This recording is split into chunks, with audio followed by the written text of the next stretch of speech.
mañana en la casa del Señor, ¿no cree?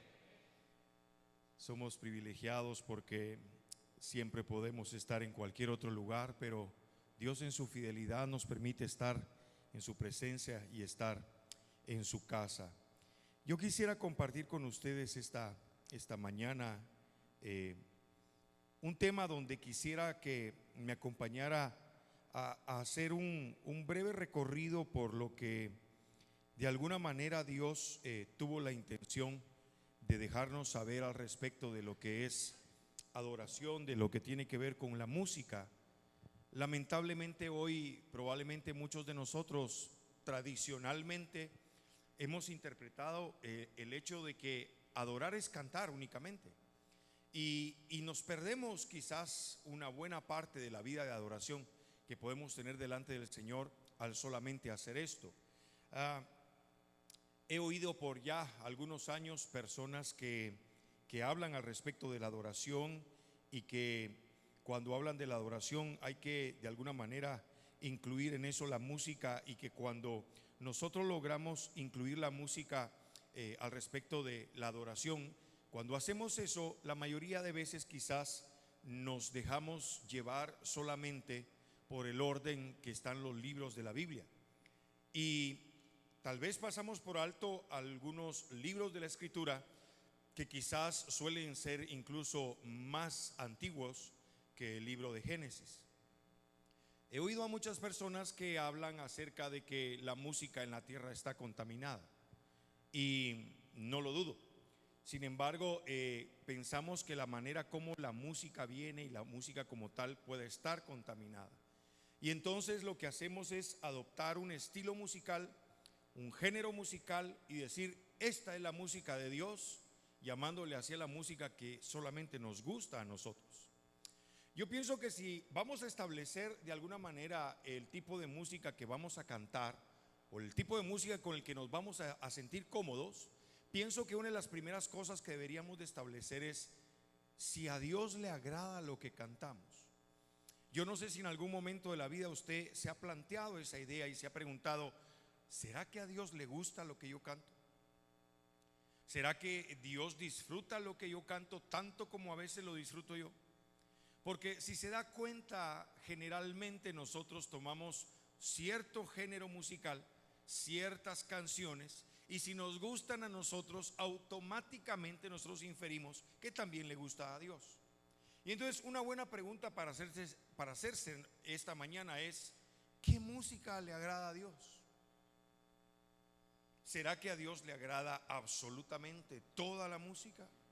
¿O será que en realidad Dios va más allá que solamente la música? ¿Será que Dios tiene un oído como para apreciar nuestra música por encima de cualquier otra cosa? Y entonces es ahí donde nosotros podemos ver quizá pasajes muy interesantes, como el pasaje este de Job, donde Dios sienta a Job en el banquillo de los acusados, y entonces Job le empieza a preguntar algunas cosas. Dios le empieza a preguntar algunas cosas a Job. Job, que era un hombre que había llegado a un punto de entrega, a un punto de integridad, quizás a un punto de justicia, donde Job es capaz de decir: yo soy inocente, yo no le fallé a Dios, no sé por qué vino este castigo sobre mí, no sé por qué ha venido esta decisión de Dios sobre mí. Se llevó Dios a mi hijo, a mis hijos, me quitó todo lo que tenía, y entonces ¿por qué razón venga esto a mí? Yo a lo menos soy inocente, dice Job. Y entonces Dios, haciendo de alguna manera un despliegue de su sabiduría, le pregunta a Job lo siguiente, capítulo 38 de Job, y le dice: ¿dónde estabas tú cuando los hijos de Dios me alababan, cuando ponía yo los fundamentos de la tierra? Y entonces este libro de Job, tenemos que entender algo, mis hermanos. Este libro de Job es un libro mucho más antiguo que el libro de Génesis. Ahora, ¿por qué está colocado donde está colocado? No les sabría decir con exactitud. Pero el libro de Job, cuando usted analiza el diálogo, la manera como Dios habla con Job, como Job habla con Dios, es un diálogo que ni siquiera somos capaces de evidenciar en el libro de Génesis con Moisés. Moisés, aunque la Biblia dice que era un hombre que hablaba cara a cara con Dios, como habla un hombre con su amigo, la Biblia de alguna manera muestra un diálogo mucho más confiable, de mucha más confianza, de mucha más apertura de Job con Dios. Y entonces los estudiosos de la palabra y los teólogos han de alguna manera definido que el libro de Job es mucho más antiguo que el libro de Génesis. Y entonces Job tiene detalles que de alguna manera nos deberían de brindar una información un poco más clara al respecto de detalles como este de la música. Por ejemplo, Dios le pregunta a Job: ¿dónde estabas tú cuando los hijos me alababan, cuando las estrellas me adoraban, porque ponía yo los fundamentos de la tierra? Eso quiere decir algo importante. Antes de que naciera el hijo de uno de los descendientes de Caín, al cual se le atribuye la introducción de la música a la tierra, llamado Jubal, antes de que Jubal naciera, ya había un dato histórico en la Biblia de que existía música en la eternidad anterior. La eternidad se divide en dos: la eternidad pasada y la eternidad futura. La eternidad futura es hacia donde usted y yo vamos. La eternidad pasada es lo que Dios ha venido haciendo. Cuando Moisés le dice al Señor: Señor, muéstrame tu gloria, dice la Biblia que Moisés vio pasar a Dios y le vio las espaldas. Y en general lo que algunos interpretan por eso es que Moisés vio todo lo que Dios había hecho, vio sus espaldas, vio por dónde Dios había pasado, vio todo lo que Dios había hecho en la historia. Algunos quizás dicen que le fue revelado a Moisés la forma, cómo escribir el Génesis y cómo hablar de una creación que Moisés no testificó. Otros, por otro lado, pueden decir que Moisés lo único que hizo fue recopilar la tradición oral, lo que se contaba de los padres a los hijos al respecto de cómo había sido la creación. Sin embargo, tenemos aquí a un Dios que ha sido adorado desde antes de que existiera la historia. Porque déjeme decirle algo: cuando Dios no tenía quien lo adorara, cuando Dios no tenía quien lo alabara, cuando Dios no tenía quien entonara un instrumento o cantara una canción con su voz, Dios se alabó a sí mismo. Porque dice la Biblia que terminó el día 1 y vio Dios que era bueno. Terminó el día 2 de la creación y vio Dios que era bueno. Cuando nadie alababa a Dios, Él se alababa a sí mismo. Porque Dios es el único ser que cuando se alaba a sí mismo no se ve mal. Usted se alaba a sí mismo o yo me alabo a mí mismo y nos tiran tomates, hermano. Pero cuando Dios se alaba a sí mismo, cuando Él ve sus obras, cuando ve la obra Dios que ha hecho en su vida, Dios se alaba a sí mismo y dice: Dios, esto es bueno en gran manera. Y entonces cuando Dios no tiene quien lo alabe, se alaba a Él a sí mismo. Y cuando Dios empieza a formar criaturas y empieza a formar las estrellas en el firmamento, los astros, y empieza a crear las galaxias, porque estoy más que convencido, hermano, que nosotros no somos lo único que Dios ha creado. Él ha creado planetas, galaxias, maravillas, cosas hermosas que todavía no hemos logrado ver. Y sin embargo, dice la Biblia en Job que ¿dónde estaba Job cuando él creaba todas esas cosas que no hemos visto y los hijos de Dios lo alababan? Dios ha sido alabado desde siempre y seguirá siendo alabado porque es el único ser digno de suprema alabanza. Nosotros los seres humanos, hermanos, sabemos muy bien de alabar. Nosotros sabemos muy bien de alabar porque alabar es reconocer, alabar es felicitar, alabar es de alguna manera decirle a alguien lo bien que hace las cosas. Pero somos fluctuantes en nuestra alabanza. Porque mire, cuando usted como esposo se porta bien y ayuda a lavar los platos en la casa, y de vez en cuando le pega una sacudidita ahí a la casa y una barridita por ahí a la casa, aunque a veces nos dicen las señoras que barremos solo por donde mira nuestra suegra, ¿verdad? Y cuando somos agradables y entonces recibimos alabanzas y las esposas nos felicitan y les gusta lo que hacemos, sin embargo somos fluctuantes porque no sé cuándo volverá usted a hacer lo mismo. A veces tenemos picos en la vida, estamos muy arriba y otras veces muy abajo, y así somos los seres humanos, fluctuantes. Sin embargo, todo ser humano florece en medio de la alabanza. Mire, los varoncitos, cuando uno los ve chiquititos, ¿sabe cómo florece un niño? En la alabanza de los labios de una madre. Y lo primero que la mamá dice: hoy miren, ahí viene mi príncipe, y ahí viene aquel pañaludo, ¿verdad? Tratando de caminar, y florece ese niño en medio de la alabanza. No sé qué nos pasa, que ya de grandes no nos alaban mucho. Porque quiero recordarle que todos los hombres seguimos floreciendo en ese ambiente. En ese ambiente crecemos, en ese ambiente nos nutrimos, en ese ambiente nos desarrollamos. Y no crea que de adultos no necesitamos ese ambiente. Mire qué maravilloso sería que las mamás siguieran tratando a los esposos como tratan a los hijos. Tendríamos hogares más bonitos, digo yo. Lamentablemente, hermano, nadie florece en medio de la crítica. Nadie florece en medio de la murmuración o en medio del ataque verbal, que a veces es una de nuestras armas favoritas. Porque olvidamos que las palabras tienen espíritu, que las palabras llevan una intención muy fuerte. La Biblia dice que las palabras de Jesús eran espíritu y eran vida. Pero las nuestras tienen la intención o la posibilidad de ser espíritu y de ser vida, o de ser mal espíritu y de no ser vida. Porque lamentablemente somos nosotros los que todavía seguimos decidiendo si vamos a utilizar palabras que bendigan o palabras que no lo hagan. Porque a veces maldecimos, y maldecir es decir mal, es representar mal a Dios, es representar mal las bendiciones de Dios.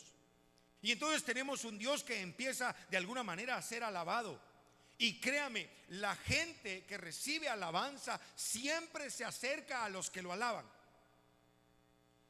Mire, muy sencillo. ¿Cerca de quién le gusta estar a usted? ¿De la gente que lo alaba o de la gente que lo critica? Los criticones se vuelven odiosos tarde o temprano. Y aunque le digan a usted: hermanita, es una crítica constructiva, mentira, es destructiva. Es destructiva. Porque cuando la gente le dice: no, usted lo que debería de hacer, perdone, no es su vida. No es su vida. Cada uno de nosotros, mire, ni siquiera Dios nos coacciona para decirnos qué hacer. Sigue siendo nuestra voluntad. Si usted quiere caminar en la voluntad de Dios, lo primero que debe de hacer es sintonizarse con su espíritu y con su palabra. Si usted está sintonizado con el espíritu y con la palabra de Dios, usted va a ser guiado y llevado a toda verdad, lo que es verdadero para usted. Y eso tiene que ver con sus decisiones, y eso tiene que ver con lo que usted aprueba, con lo que usted desaprueba, hacia dónde usted lleva a su familia, si usted es un cabeza de hogar, o hacia dónde lleva usted su vida en el momento de tomar decisiones trascendentales.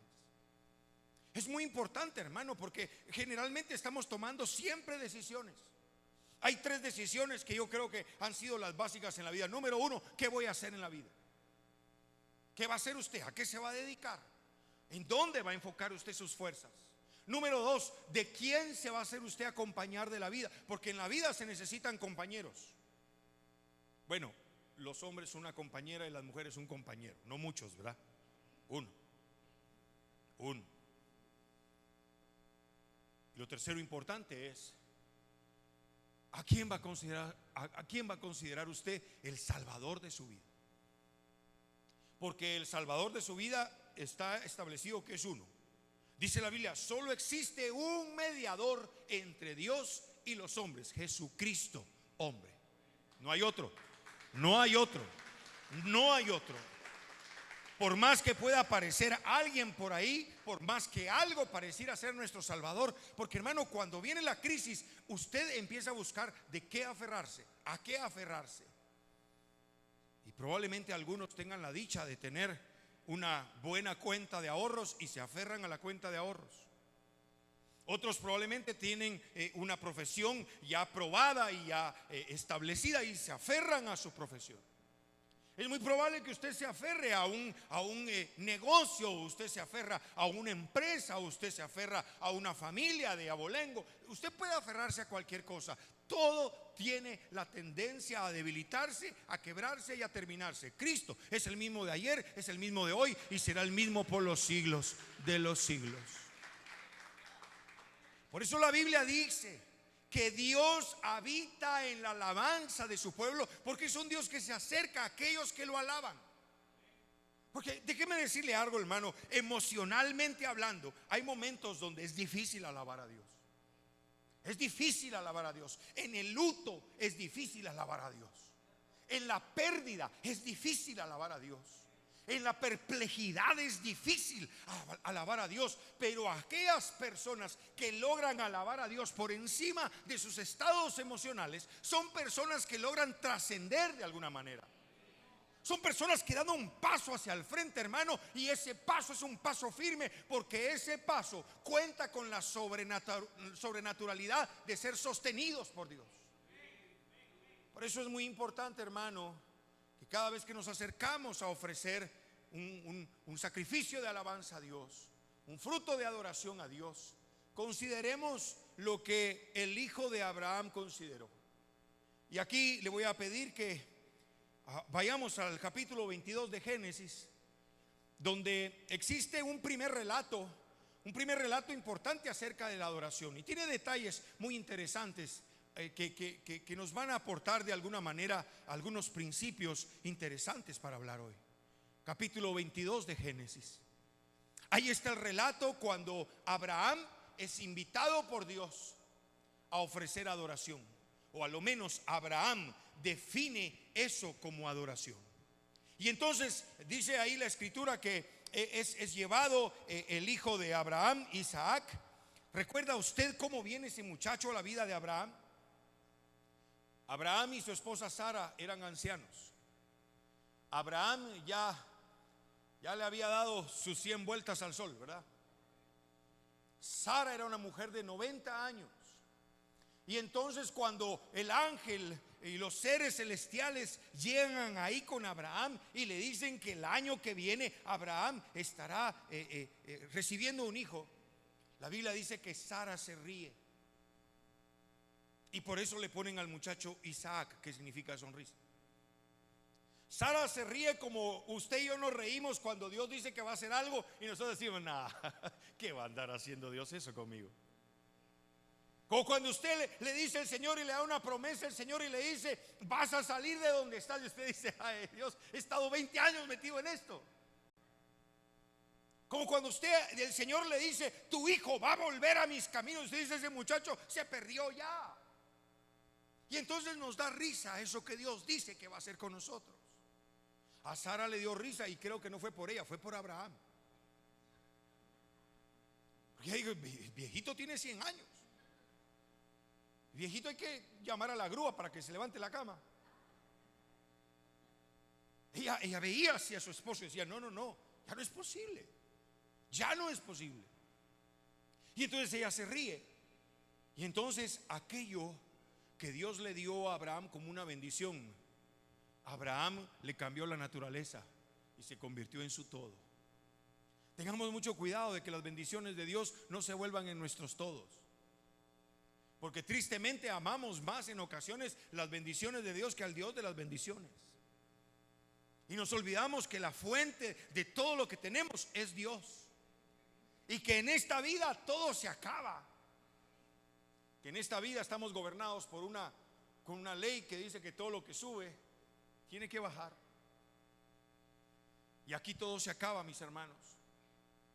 A veces es para bien que se acabe todo, y otras veces es para mal. Porque bendito sea Dios, se acaban las malas rachas. Bendito sea Dios, se acaban los malos tiempos y se acaban los malos momentos, pero también se acaban las buenas rachas.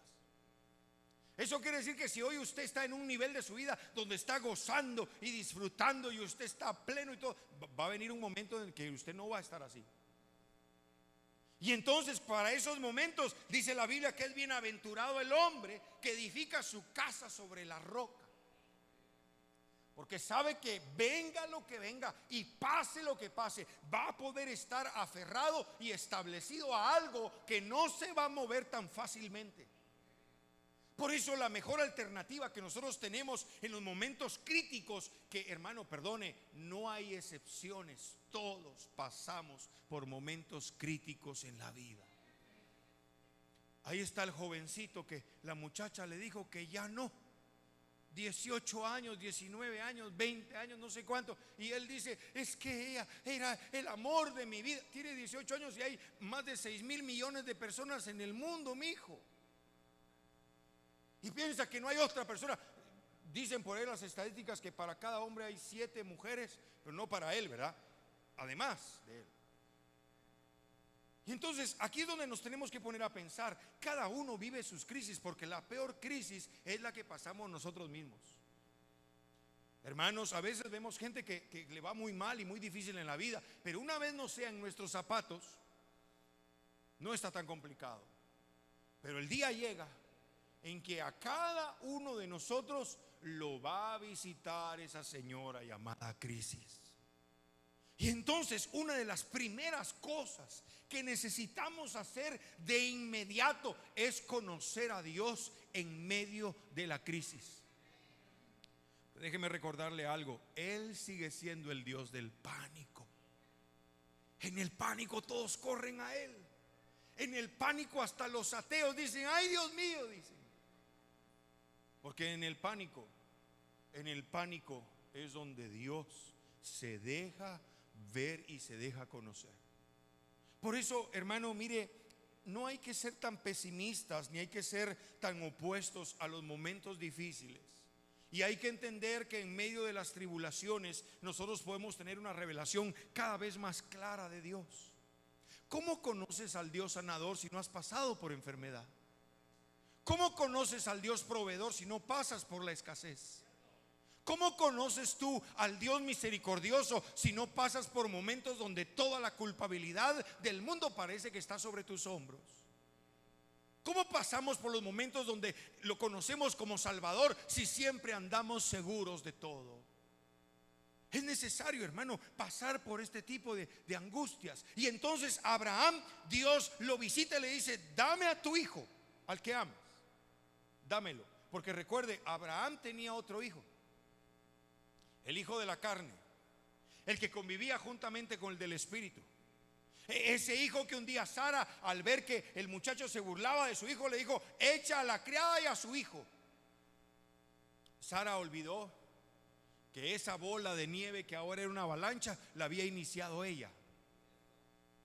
A Sara se le olvidó que había sido ella la que de alguna manera había provisto ese escenario donde generalmente nosotros pensamos darle una manita a Dios. Dios no necesita ni nuestras manitas ni nuestras manotas. Él es suficiente para hacer aquello que se propuso hacer con nosotros, perfeccionarlo y terminarlo hasta el día del Señor Jesucristo. Pero ahora Sara quiere deshacer aquella bola de nieve que ella echó a rodar y que ahora tiene la capacidad de arrasar con todo. Y entonces es decisión de Abraham echar a la criada y echar al hijo. Sin embargo, perdón hermano, no se puede desapegar un corazón de un padre tan fácil a un hijo. Recuerde, Abraham anhelaba un hijo. Abraham deseaba un hijo. Y aunque hubiese sido el hijo de la carne, hermano, había que echarlo, no había para otra. Porque no podía heredar el hijo de la promesa con el hijo de la carne. Es algo así como nosotros, hermano. Nosotros no podemos hacer convivir bajo una misma tienda nuestros deseos carnales con el propósito de Dios en nuestra vida. O crece uno y se muere el otro, o uno se queda y el otro se va, pero los dos no pueden estar en la misma casa. Ahora, el desapego de Abraham no fue nada fácil. Ahora, note aquí, porque yo tengo algunas diferencias con aquellas personas que en algún momento de la vida no nos podemos desprender de situaciones carnales que se han incrustado y se han enquistado en nuestras almas. Dios nos dio su Espíritu Santo, Dios nos dio su palabra, y esas dos cosas son suficientes para hacer secar cualquier situación del enemigo en nuestros corazones. Mire, interesante, porque Dios no le dice a Abraham, voy a llevarme a Agar y a Ismael de tu casa, como la mayoría de nosotros. Señor, aleja de mí este vicio. Señor, quítame estos deseos. Señor, haz esto aquí y haz esto allá. Y está bien, está muy bien clamar a Dios. La Biblia dice, clama a mí y yo te responderé. Eso está muy bien. El problema es que usted sigue alimentando esas cosas y no permite que su voluntad se fortalezca en el Señor, y no permite que su espíritu gobierne su alma. Y entonces quiere en alguna ocasión que todas las cosas que usted ha acumulado desaparezcan como por arte de magia. Eso no va a pasar así, porque la Biblia dice que hagamos morir por el espíritu las obras de la carne. ¿Y qué quiere decir eso? Que la única manera de hacer morir las cosas de la carne es empezando a hacer actividades y empezando a hacer acciones que tengan que ver con el espíritu. Si usted tiene problemas, por ejemplo, con la lujuria, usted debe de correr lo más lejos que pueda de la lujuria. Si usted tiene problemas con la bebida, usted tiene que correr lo más lejos de la bebida. Porque es muy probable que cuando pase por el bar o por la cantina salga una mano que le haga así, mire. Y ahí va usted como ratoncito detrás del queso. Usted debe de huir. Usted necesita alejarse de eso, porque no olvide que el diablo quiere llevarlo otra vez de regreso al lugar de donde Cristo lo fue a sacar. Pero Cristo quiere alejarte cada vez más de ese lugar de donde Él te fue a sacar. Por eso es de que todos los cristianos deberíamos de tener bien claro quién es nuestro enemigo. La Biblia dice que 3 son los enemigos del hombre, y el primero que pone no es al diablo. Al primero que pone es a la carne. La carne es tu enemiga. La carne es tu enemiga. Y la carne es tu enemiga en su debilidad, no en la debilidad de otro.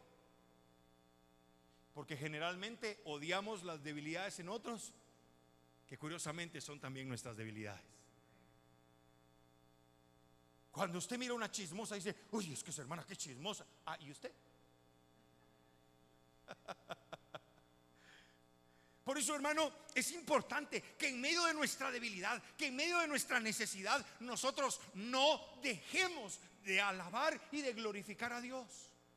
¿Por qué? Porque adorar, porque alabar, porque exaltar a Dios, porque cantar salmos a su nombre es una actividad espiritual. O debería de serlo. Debería de serlo. Porque, hermano, el canto es tener un mensaje con alas. Se llega más lejos cantando que hablando. El canto, hermano, tiene la capacidad de poder transportar a las personas. El canto tiene una virtud, hermano, y es que involucra a nuestro ser por completo. Cantamos y nos emocionamos, cantamos y nos apasionamos, cantamos y algo se despierta dentro de nosotros. Si no, dígame, ¿cómo oye usted el himno de El Salvador? Y más cuando juega la selecta, ¿verdad? Hermano, hay algo que se despierta dentro de uno. ¿Por qué a veces no nos pasa así con los cantos que cantamos para el Señor? Porque tristemente a veces les perdemos el sentido. Tristemente a veces olvidamos que en esos cantos hay verdad. La Biblia dice que por la fe Enoc fue trasladado sin ver muerte. Hermano, mire, si algún poder tiene la música, es que traslada. La música traslada. La música nos pone a nosotros en un estado de ánimo distinto. La música, hermano, de alguna manera nos despierta, nos anima. La música de alguna manera tiene incluso la capacidad de deprimirnos. Mire, ¿cómo es posible que alguien lo deja a la esposa y se va a tomar de la decepción y la primera canción que pone es El Abandonado? Porque la música tiene esa capacidad. Mire, hermano, la música es como tomar un bus. ¿A dónde va este bus? Va a tal lugar, ahí me subo. ¿A dónde va este bus? Este bus me lleva a la gloria, ahí me subo. Porque hay gloria cuando adoramos a Dios. Dice la Biblia que donde 2 o 3 están reunidos en su nombre, ahí está el Señor en medio de ellos. Por eso es tan importante congregarnos y alabarnos y alabar al Señor en un cuerpo. Es tan importante la adoración corporativa, la adoración corpórea, cuando todos nos ponemos de acuerdo, porque las canciones eso logran. Cantamos lo mismo, decimos lo mismo, creemos lo mismo, Y sin lugar a dudas y sin defecto, vamos a terminar sintiendo lo mismo. Por eso usted ve servicios donde hay personas, hermano, que reciben en canasto, y otros que dicen: aquí póngame algo, Señor, aquí en la bolsita de la camisa, écheme alguito. Y hay personas, hermano, que reciben a manos llenas, porque la capacidad de la bendición no está en Dios, está en nosotros. ¿Cuánto quieres? ¿Cuánto necesitas? ¿Cuánto requieres en la vida? Dios lo tiene. ¿Qué hay que tú necesites que Dios no tenga? Dios es rico, lo tiene todo. No hay nada que Dios pueda decirte: ay, mira, regrésate el lunes porque como estamos en fiestas se me acabó. Dios no tiene esos impedimentos. Y entonces Dios le da a Abraham una bendición que Abraham la tuerce, como nos pasa a todos. Dios nos abunda o Dios nos prospera, y es muy probable que torzamos esa bendición, y entonces abandonamos al Dios que nos dio la bendición y nos quedamos con la bendición. ¿Cómo era posible que Israel hiciera ídolos teniendo la manifestación de un Dios tan glorioso? Porque torcemos las bendiciones. A veces Dios nos da la bendición de tener un talento o un don sobrenatural o algo muy especial, y torcemos esa bendición, y se vuelve más grande nuestro talento que el Dios que nos dio el talento. Eso le pasó a Abraham. Y entonces ahí está Abraham haciendo de ese niño su mundo por completo. Y a eso de ofrecer a su hijo, Abraham le llama adoración. No hay música, no habían instrumentos musicales, no había una canción, no había un himno, no habían acordes musicales. Ni siquiera Abraham tenía el ánimo de subir al monte, ni siquiera tarareando una alabanza. Yo me imagino que ese hombre iba derramando sus lágrimas, tomado de la mano de su hijo, porque no subió a jugar con el niño. No era una competencia, ni una enseñanza, ni un tiempo padre-hijo. No iban a ir a acampar ahí. El padre iba a ir a ofrecer a ese niño. Y entonces el muchachito, que al parecer no era tan muchachito, porque Flavio Josefo hace un comentario en sus escritos y dice que aproximadamente Isaac tenía 34 años. Y eso a mí me complica el pasaje, hermano, porque hace más complejo el pasaje. A un niño de 6, de 7 años usted le dice: mira, hijito, aquí tengo un bombón, si subimos allá, llegamos allá, te lo doy. Y es de los que tienen chicle. Y el niño sube feliz. Pero ¿cómo engaña usted a un tipo de 34 años?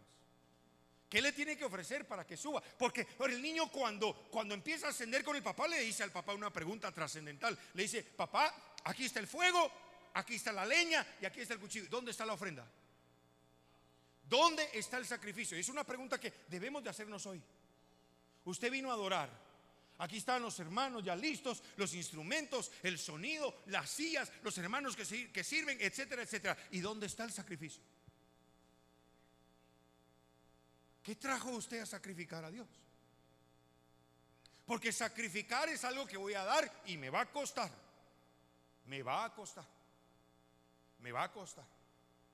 Eso rompe esa idea de que la gente ha tenido y ha manejado por muchos años, de que si no me siento bien no alabo a Dios, de que si no estoy alegre no alabo a Dios. Hermano, el otro día alguien en el Facebook, uno de los contactos que yo tengo en mi Facebook, escribió y dijo que en el culto a Dios había que alabar a Dios, que los alegres cantaran y que los que estuvieran tristes hicieran oración.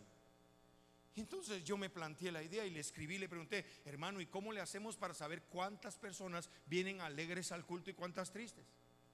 Ponemos un diácono ahí a dar tarjetitas rojas y azules. Los azules están tristes, los rojos están contentos. Y si la mayoría gana, cantamos primero antes de orar. Y se nos olvida que la Biblia tiene algo muy importante que nos sirve demasiado para la interpretación de la palabra, y se llama contexto. ¿En qué contexto se escribe ese texto donde dice Santiago que el que esté alegre cante alabanzas y el que esté triste haga oración? Perdone, no se escribe en el contexto de la reunión de la iglesia. Se escribe en el contexto de la vida. Se escribe en el contexto de la vida cotidiana. Se escribe en ese contexto donde, si usted, mire, hermano, yo no sé si a usted le pasa, pero yo hay días que no me levanto tan evangélico. Hay días que me levanto mal, me levanto preocupado, quizás triste, a veces molesto, y a veces nos molestamos por cosas tan ridículas. Y entonces es el momento de verificar, bueno, ¿estoy alegre o estoy triste? Porque si estoy triste, lo que necesito es hacer oración. Y no que la oración sea la varita mágica para pasarlo a usted de un estado depresivo a un estado eufórico. No. Es entrar en contacto con Dios. Y el toque de Dios todo lo cambia. Todo lo cambia. Hermano, tengamos por seguro que en las manos de Dios todo cambia. Un niño que había ahí entre la multitud tenía 5 panes y 2 peces. ¿Qué iba a hacer eso para alimentar a 5,000 hombres? Que cada hombre probablemente traía una esposa y cada esposa traía 2 a 3 niños. Y si eran salvadoreños, tal vez 5. Alex, ¿cuántos hijos, cuántos hermanos tenés? 22 hermanos tiene este caballero, mire. Buen representante de la cultura salvadoreña. Ahora, ¿se imagina usted una multitud como de 15,000, 20,000 personas y que era esos 5 panes y 2 peces en un niño? Pero póngalo en las manos de Jesús. Póngalo en las manos de Jesús. Esos 5 panes se volvieron multiplicados y alimentaron a toda esa gente. Y oiga, ojo, sobraron todavía 12 canastas. Porque en las manos del Señor todo se multiplica. Todo se multiplica. Póngalo poco, póngalo mucho que usted tiene en las manos del Señor y se va a multiplicar. Por eso, hermano, no importa lo sencillo que pueda ser nuestra alabanza. No importa que usted en su casa diga, ay, no está el hermano Byron aquí para que nos dirija y nos ayude. Usted tome sus propias canciones, lo que usted quiere decirle al Señor. Si usted se le quiere decir que Él es bueno, invente una melodía y dígale, tú eres bueno. Porque eso en las manos del Señor se va a ver multiplicado. Se va a ver multiplicado. Mire, hace muchos años yo conocí a un hermano que, no sé si usted ha oído esa canción, pero es una canción que dice: te pido la paz para mi ciudad, te pido perdón por mi ciudad, ahora me humillo y busco tu rostro. Bueno, yo conocí al hermano que escribió esa canción. Coincidimos en un estudio de grabación. Y entonces yo le pregunto a él, mira, contame, ¿cómo escribiste esa canción? Y él me contaba que él vivía en Tijuana, en México, frontera con Estados Unidos. Y él dice que en el año en que, exactamente el día en que mataron a aquel candidato presidencial de México, que era el futuro presidente de México, de apellido Colosio, él dice que él salió de su casa y en la esquina de su casa había un incendio y en la calle había todo un caos porque habían asesinado a unos minutos atrás en esa misma ciudad a este ex candidato a presidente. Y la ciudad estaba completamente convulsionada. Y cuando él llegó a su trabajo, agarró un papel y, cargado por la situación, empezó a escribir: ayúdame a mirar con tus ojos. Porque, hermano, con estos ojos no se ve bien, por más que los tengamos en vitrina, ¿verdad? No se logra ver bien. Con los ojos del Señor vemos las verdaderas razones. Con los ojos del Señor vemos hacia dónde nos lleva el Señor. Mire, con los ojos naturales, cuando nos quitan el trabajo, es una desgracia. Es una cosa terrible, es una inseguridad, es una calamidad, es un temor, es un ¿qué va a hacer de mí? Como si Dios solo ese trabajo tuviera para ti. No olvides que tu Padre, nuestro Padre, es un Dios rico. Hermano, ¿qué le quiero decir con todo esto que le estoy mencionando? Lo que quiero que usted entienda es: nos conviene alabar a Dios en todo tiempo. David lo escribe en el Salmo y dice: bendeciré a Jehová en todo tiempo. Y eso incluye en el invierno y en el verano. Eso incluye cuando las cosas van bien y cuando las cosas no van bien. Eso incluye cuando estás de ánimo y cuando no estás de ánimo.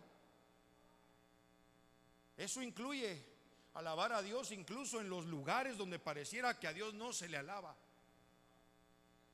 Hermano, ¿cómo se alaba a Dios frente a un juez que te va a juzgar y que tiene la decisión a que te quedes preso no sé cuántos años o a que salgas como que si no hubiera pasado nada?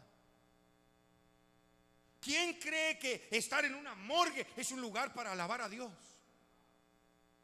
¿Quién considera apto, hermano, estar en la emergencia de un hospital como un lugar donde alabar a Dios? Pero David entendió el secreto y dijo: Señor, yo voy a bendecir tu nombre en todo tiempo. Tu alabanza estará de continuo en mi boca. Hermano, mire, una de las cosas que no deberíamos de dejar de hacer es alabar al Señor.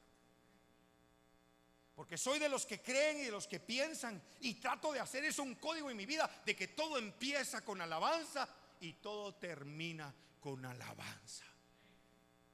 Tristemente a veces empezamos y decimos: Señor, pongo este negocio en tus manos. Señor, aquí está este proyecto en tus manos. Señor, aquí está esto que se me ocurrió en tus manos. Señor, aquí está esto. Pero cuando ya obtenemos las cosas, cuando aquello que pusimos en las manos de Dios florece y prospera, dice la Biblia que solo 1 de cada 10 que reciben beneficios de Dios vuelven a dar las gracias. Y le estoy hablando de los 10 leprosos. 1 de cada 10. Es probable, hermano, que cuando recibimos bendiciones nos pase lo que le sucedió a Abraham. Nos quedamos enredados en las bendiciones que Dios nos da, olvidando que Dios nos puede dar eso y mucho más. El otro día hablábamos en una congregación. Yo le decía a los hermanos: qué bonita es la gente agradecida. La gente que agradece es gente tan bonita, gente tan atractiva. Cuando Dios empezó a ver hacia el corazón de David, vio a un hombre agradecido y lo empezó a bendecir y lo empezó a bendecir. Mire, somos nosotros los que vemos el pecado de David más grande que el corazón de David. Dios ve el corazón de David más grande que su pecado. Y es Dios el que dice: he hallado a David conforme a mi corazón. Ahora me pregunto, ¿y Dios sabía que Betsabé le iba a alegrar el ojo a David en algún momento? Claro que sí. Claro que sí. ¿O acaso crees tú que tus pecados han tomado de sorpresa a Dios? Que Dios puede decir: uy, yo no pensé que ibas a hacer eso. Qué bárbaro. Chuco, ¿verdad? No, hermano. Dios sabía por lo que habías de pasar. Dios sabe por lo que has de pasar. Y sabiendo por lo que habrías de pasar, hizo provisión en la cruz del Calvario, en su Hijo Jesucristo, para que por todo pecado por el que tú pases haya sanidad, haya limpieza y haya perdón para tu alma. Mire qué buena pregunta la que hace Isaac: ¿dónde está el sacrificio? ¿Dónde está el sacrificio? Él sabía que estaba todo listo, estaba todo puesto, estaba todo acomodado. Era la forma como su padre tenía devoción con Dios, con un sacrificio, con una ofrenda. Y él pregunta: ¿dónde está el sacrificio? Porque con eso Isaac nos está diciendo: no es suficiente, como dice aquella canción, ¿verdad? No basta solo con cantar. Cantar no alcanza. Tocar un instrumento no alcanza. Levantar las manos no alcanza. Hay que traer sacrificio. Por eso Pablo más adelante nos dice lo siguiente. Y oiga cómo Pablo ruega a la gente, porque cuando Pablo ruega es que es algo muy importante. Usted ruega a sus hijos que coman vegetales, ¿sabe por qué? Porque eso es importante. Eso es importante. Coma zanahoria, coma vegetales, coma brócoli, coma esto y coma lo otro. Y usted se lo pide a ellos porque usted sabe lo importante que eso es. Y entonces Pablo, conociendo lo importante que es este aspecto, dice en el capítulo número 12 de Romanos y verso 1: así que, hermanos, os ruego por las misericordias de Dios que presentéis vuestros cuerpos en sacrificio vivo, santo, agradable a Dios, porque ese es su culto racional. Otras versiones dicen: ese es su culto inteligente. Mire, hermano, es importante eso. La inteligencia es algo que Dios nos regaló. ¿Sabía usted que no hay gente tonta? Hay gente que se hace la tonta, pero gente tonta no hay. Gente tonta no hay. Hay gente con discapacidades. No tienen capacidad en esto, pero la tienen en esta otra cosa. Hoy más que nunca han descubierto que hay muchos tipos de inteligencia. Si alguien no es bueno en matemáticas, no quiere decir que no es inteligente. Su inteligencia está en otro lado. Si alguien no es inteligente para hablar y dar un discurso, eso no quiere decir que la persona no sea inteligente para eso. Su inteligencia está en otro lugar. Hay gente que tiene inteligencia espacial. Y no es que anden siempre en el espacio, ¿verdad? No, es gente que acomoda los espacios. Es gente que distribuye los espacios. Y hay muchas inteligencias. Pero es interesante que entendamos nosotros que nuestro culto debe de ser inteligente, que nuestro culto debe de ser pensado, que lo que traemos aquí cada vez que nos reunimos debe de ser un sacrificio que le agrade a Dios. El otro día escuché a uno de estos ministros de música cristiana decir una cosa que me aterró, hermano.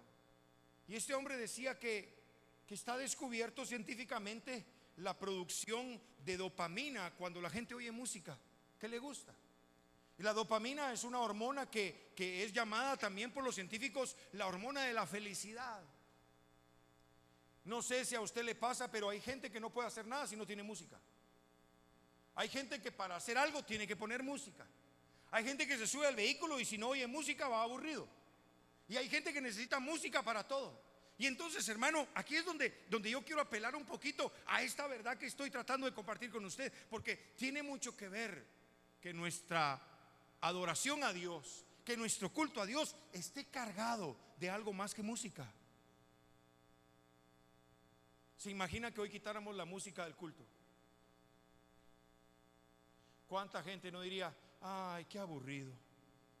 Tan bonito que era antes con alabanza, tan bonito que era antes cuando los hermanos cantaban. ¿Sabía usted que en el Nuevo Testamento no habían grupos de alabanza en las iglesias? Porque la bulla iba a atraer a los soldados romanos y a todos los cristianos se los iban a llevar al calabozo si estaban hablando de Jesús. Hoy en Guatemala los vecinos se quejan y le ponen multas a las iglesias. Los ministerios de ambiente en Guatemala, conozco a un amigo que le pusieron una multa de $5,000 porque la iglesia hacía mucho ruido en el barrio. Y entonces me pregunto, ¿será que la producción de ruido es sinónima de la producción de alabanza? Porque a veces lo único que hacemos es ruido. Tristemente a veces cantamos cosas que son maravillosas aquí, pero no son una realidad allá afuera. Porque déjeme recordarle que si usted viene a cantar aquí cuán grande es Dios, este Dios que es grande aquí también quiere ser grande allá. Las canciones no son para ser disfrutadas, las canciones tienen que ser para ser recordadas. ¿Cómo es posible que hace 30 y cuantos años le dedicaron a usted la primer canción y todavía se acuerda? ¿Cómo es posible? Cuando a usted le cantaron: hoy me reclamaron por venir a verte. Que en paz descanse Chente, ¿verdad? Si es que alcanzó paz. ¿Cómo es posible que las canciones todavía las recordamos con el paso de los años? Porque las canciones son importantes, han acompañado toda la vida del ser humano. Es más, déjeme decirle algo: la Biblia, el 15% de lo que está escrito en la Biblia son canciones. El libro de los Salmos era el himnario del pueblo de Dios. Cantaban todas esas canciones que están ahí. Jesús, después de la última cena con sus discípulos, sale con ellos y cantan una colección de salmos que era llamado el Gilel, que era una colección de salmos que apuntaban hacia el Mesías y su sacrificio. Y entonces la música está vinculada con nosotros. Las canciones no deberían de ser solamente para ser disfrutadas, deberían de ser para ser recordadas. Que cuando usted esté en sus momentos difíciles allá, sepa que usted no está solo, que el Señor prometió estar con usted todos los días hasta el fin del mundo. Y que muy importante, muy pero muy importante, Dios habita en la alabanza de su pueblo. Mira, hermano, curiosamente el Señor no dijo que iba a habitar en la oración de su pueblo, o que Dios iba a habitar en el servicio de su pueblo. Él dijo: voy a habitar en la alabanza de mi pueblo. Y siempre me pregunto: ¿habitará Dios en nuestros templos? ¿Habitará Dios en los edificios donde le alabamos? ¿Habita o solo visita? Porque fíjese, hermano, que solo supongamos que yo les dijera a ustedes: hermanos, fíjense que me vine a quedar aquí, y aquí me voy a quedar, ahí en ese rinconcito, mire, ahí me voy a quedar. Y seguramente ustedes que son buenos anfitriones dirían: no, no, no, hermano, ¿cómo se va a quedar ahí? Ahí le vamos a hacer su cuartito aquí detrás, mire. Pero denos un tiempito. Hay que preparar algo para que alguien venga a morar. Cuando Dios dice que Él habita en la alabanza de su pueblo, hay que preparar algo para que Él venga a habitar, hermano. ¿Y qué habrá que preparar que sea digno de Dios? Porque quiero recordarle que hace muchísimos años, más de 2000 años, Él decidió venir a nacer a esta tierra. Y no nació en nada exclusivamente preparado. Nació en un pesebre lleno de inmundicia. Hermano, disculpe, los pesebres no son para que nazcan los niños. Platicábamos con unos hermanos: hermano, si usted decidiera enviar a su hijo a la tierra, ¿le gustaría que naciera en un pesebre como nació Jesús? La Biblia dice que Él se humilló hasta lo sumo. Qué humillación más grande, hermano, de veras, que el Dios que hizo todo el universo nazca en un pesebre.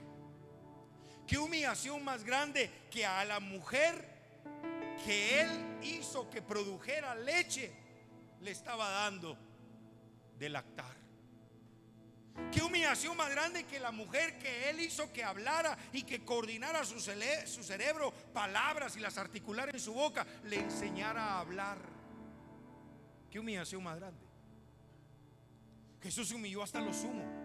Él se humilló hasta lo sumo para entendernos, para que cuando usted pasa por humillación, para que cuando usted pasa por dolor, Él lo entienda, porque también participó de carne y de sangre. Él supo lo que era el desprecio. Él supo lo que era el dolor. Él supo lo que era el hambre, la sed, la aflicción, el temor. Hermano, también a Jesús le costó completar la obra para la cual había sido enviado. Terminar no es fácil, empezar todo se empieza. Mire, allá en mi país, en Guatemala, ahorita el 31 de diciembre hacen una carrera que se llama la San Silvestre. Es una maratón de 42 kilómetros. Se inscriben miles de personas, miles. Vaya usted a ver en la meta cuántos llegan. Algunos sinvergüenzas pasan en moto diciendo adiós. Muchos empezamos carreras, no todos terminan. No todos terminan. A Jesús le costó terminar. Estaba en el Getsemaní y le dijo: Padre, si puedes hacer que pase de mí este cáliz, pero que no se haga mi voluntad sino la tuya. Terminar no es fácil, y terminar no es para todos. Ojalá Dios nos permita que terminemos esta vida alabando su nombre. Hace años leí la biografía de un hombre de Dios que había servido al Señor por muchos años en misiones en África. Porque una de las primeras cosas que la adoración va a empezar a hacer en nosotros es activarnos para hacer la obra de Dios. La adoración no fue diseñada por Dios para que te convirtieras en la próxima estrella del evangelio. La adoración no fue diseñada por Dios para que te volvieras en el próximo rockstar cristiano. La adoración fue diseñada por Dios para que se encendiera dentro de ti una pasión para servirle donde nadie quizás quiera ir. Y entonces este hombre había servido a Dios por años en el África, evangelizando personas. Y cuando volvió a su tierra natal en Inglaterra, cayó enfermo. Y luego de pasar muchos meses enfermo, unos hermanos de la iglesia lo llegaron a visitar y él les dijo: hermanos, por favor, canten aquel himno que me fascina tanto, que me bendice tanto. Y cuando ellos empezaron a cantar, aquel hombre que tenía meses postrado en la cama se levantó de la cama, se paró en la cama y dijo: miren, miren, allí vienen a coronarme, dijo él. Y cuando puso la cabeza como para que le pusieran una corona, se desplomó y ahí entregó su espíritu, murió. ¿Se imagina, hermano, una muerte así, donde terminamos la vida y solamente pasamos la cortina de la vida hacia la eternidad, porque el que está en Cristo ya no muere. Y como le dije a unos hermanos el otro día, usted no se muere ni que lo maten, porque está escrito: el que cree en mí, aunque esté muerto, vivirá. Vivirá. Vivirá. No he encontrado una mejor manera de estar vivo si no es alabando a Dios. Aunque mi corazón no lo quiera, aunque mi alma no lo quiera. David tenía ese conflicto y escribe el Salmo 113, le dice: alma mía, bendice al Señor. Y perdone, no es tan romántico como algunas canciones que cantamos. David está reprendiendo a su alma, porque al alma, mire, al alma de nosotros lo que le gusta es ver Netflix. A nuestra alma lo que le gusta es el entretenimiento. A nuestra alma lo que le gusta es la diversión. Mire, yo era maestro de Biblia de un colegio y todos los viernes le decía a los jóvenes del colegio: jóvenes, ahí van a la iglesia el fin de semana. Y un jovencito de esos que son los hijos del trueno, ¿verdad? Me dijo un día: profe, es que qué aburrida la iglesia, me dijo. Entonces le digo yo: pero si usted va a la iglesia, no va a Disneylandia. Hoy vivimos una generación donde los jóvenes piensan que todo tiene que ser divertido para que sea bueno. Mire, pregúntele a los que hacen carreras en las carreteras y se van a hacer pedazos: es divertida la velocidad hasta que te cobra el costo. Toda diversión tiene un costo. También la adoración tiene un costo, y el costo es entregar tu propia vida en sacrificio. Un sacrificio vivo, un sacrificio santo, un sacrificio agradable a Dios. Póngase de pie esta mañana.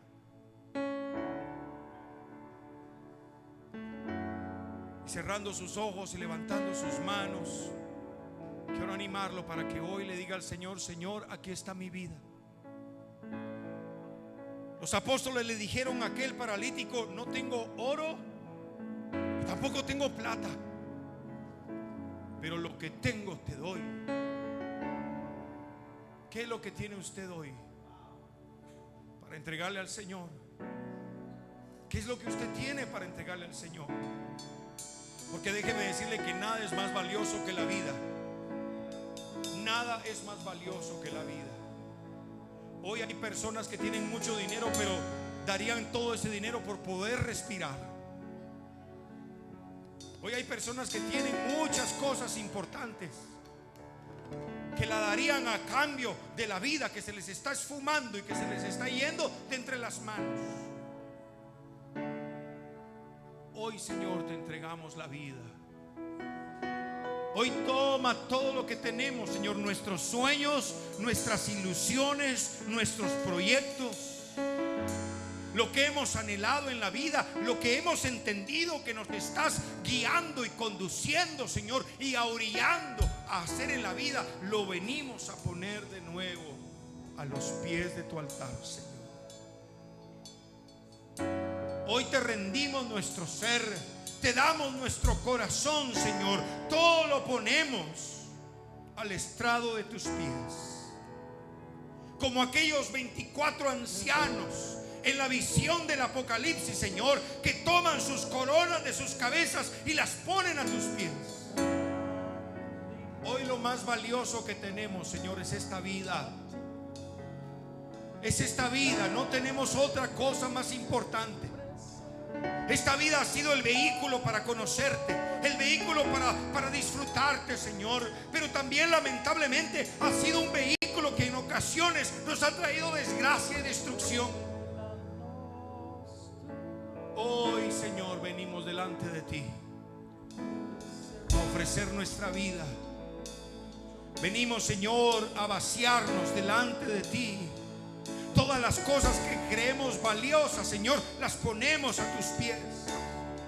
Hoy venimos a sacrificar un fruto de labios que confiesan tu nombre, Señor. Hoy venimos a ofrecer un sacrificio de alabanza. Hoy venimos, Señor, con nuestras circunstancias difíciles, con cargas, con problemas, con enfermedades, con inestabilidad incluso, ya sea económica, ya sea emocional, Señor. Venimos a presentarnos ante tu gloria y a decirte: toma todo, Señor.